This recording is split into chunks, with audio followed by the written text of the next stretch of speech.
I'd like to show you guys that this is possible, and we're modeling this off of something that has succeeded before. For those of you who haven't heard, there's this thing called the Pirate Party, and it started in Iceland after the Panama Papers came out.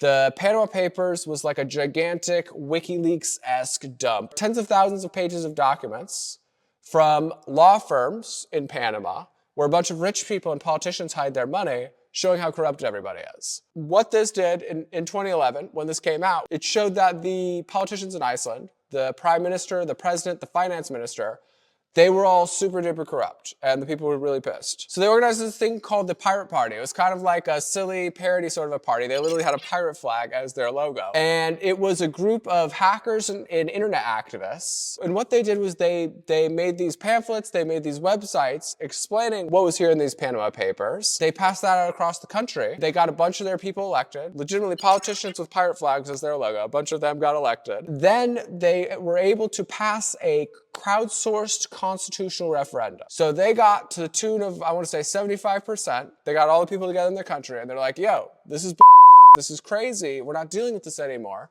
And they passed a new constitution. And it wasn't necessarily like completely throwing their old constitution out. It was just adding things to their constitution that say, hey, you can't be corrupt. You can't do this crazy stuff in Panama. We need to stop having this cartoonishly kangaroo situation here. And that passed by overwhelming margin. So this is a successful model. This has happened before.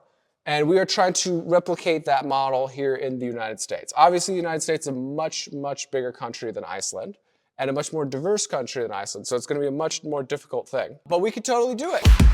Unlock the future, keys in your head. Quantum bodies taking a stand.